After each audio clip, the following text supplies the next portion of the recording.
In the Serengeti, hyenas usually make dens in abandoned burrows. Here the cubs are easily hidden from lions and other predators. Litters are small, only 1 or 2.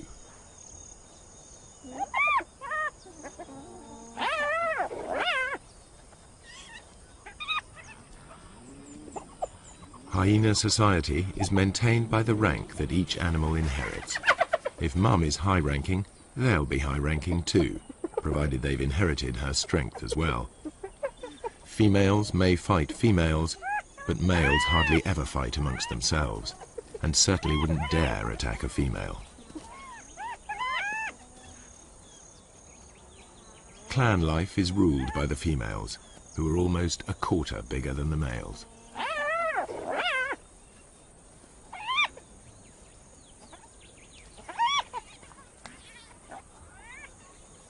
The cubs fight in their first days of life, but once they know their place, they're far more likely to play together than to scrap.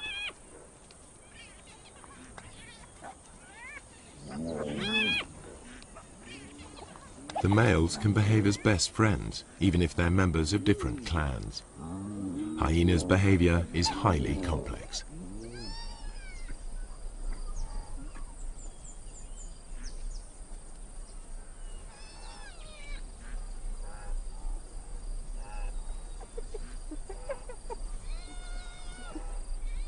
From weaning to fighting, much of what hyenas do still remains to be studied by scientists. Nonetheless, the most marked difference between hyenas and lions is in how they hunt. All animals built for the kill hunt in the same basic sequence. They begin by finding their victims. Next, they single out a target by scanning the herd.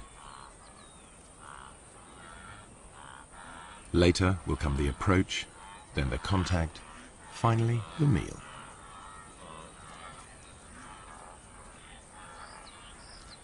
How they hunt differs sharply between hyena and lion. The hyenas get as close as 20 meters in full view of their prey before the herd wheels and flees. The hyenas will try to scatter the wildebeest before singling one out. The Maasai call the hyenas doctors because they can recognize the sick and the weak.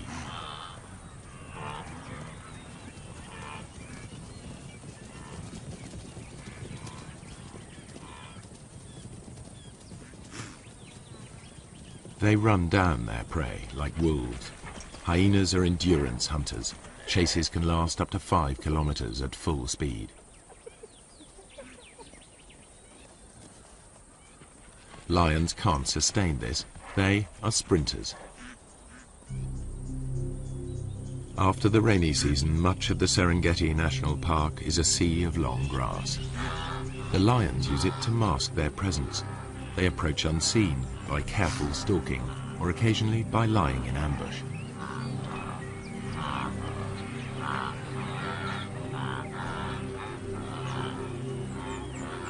Outside the park, where the Maasai graze their cattle, the grass is shorter.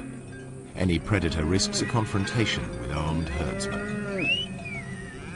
The lion sticks out. Not much chance of an ambush here. Hunting under cover of night makes more sense. As the sun goes down, life gets easier for the Serengeti's predators. Dusk diminishes to near complete darkness, which can continue all night if there are storm clouds or if it's a moonless night. The only camera on the planet powerful enough to see in total blackness even picks up stars invisible to human eyes.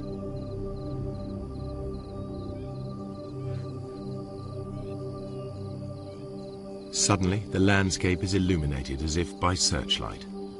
Even so, humans can still only just pick out shapes. But to the grazing animals, it's as clear as day.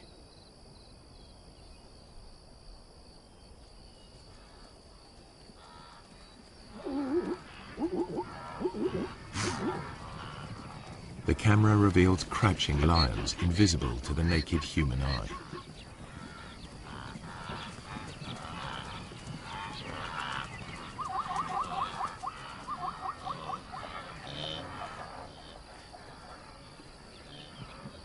A night ambush could prove more successful. These two lionesses have detected a herd of wildebeest crossing a track.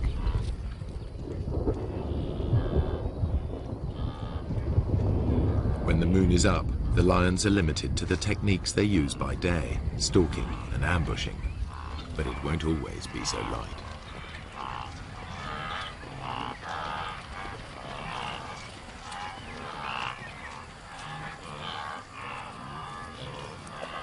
The pair near the crossing point and squat down, well screened by vegetation. One crawls into position to jump a victim.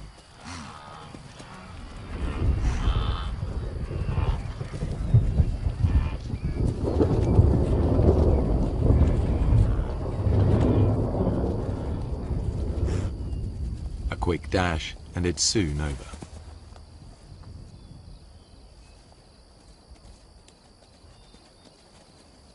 Although these lionesses have been successful, the moonlit night is really the best time for hyenas to hunt. The cool of the night air allows them to keep on running, something the easily tired lions cannot do.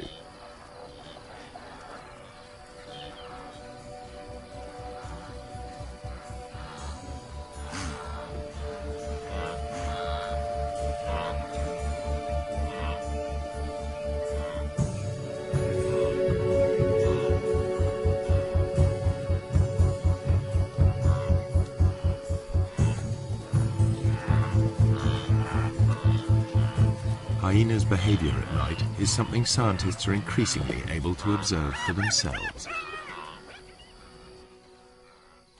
I think I can hear a kill off in the distance, so I'm going to go in that direction. And it sounds like there's lions coming in as well.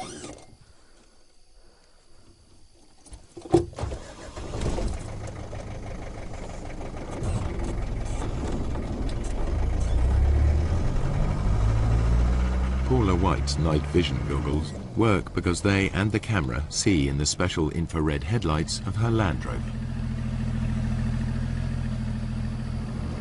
I think the ability to use this sort of invisible light to observe animals, nocturnal animals, in their natural environment is really quite a breakthrough for research.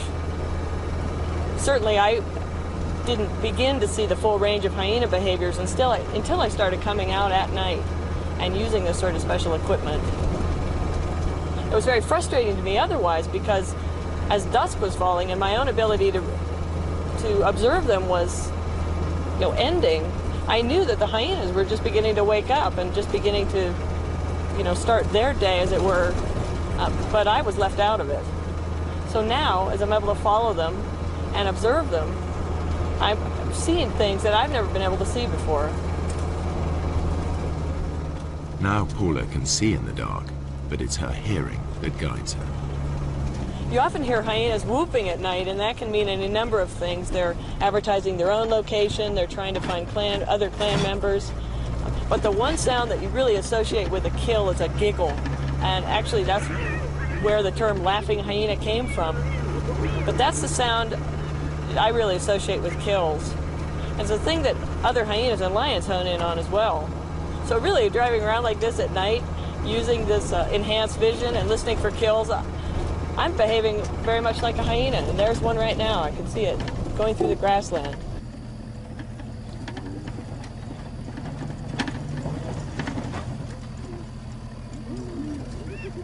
A hyena's jaws are among the most powerful of any animal species. The sharp front teeth shear through skin and meat. Their jaw muscles are as big as a man's arm. At the back of the hyena's mouth, huge crushing teeth are strong enough to crunch up solid bone. Yet it's a remarkably peaceful scene. Male hyenas are nature's gentlemen when it comes to sharing a kill with their clan.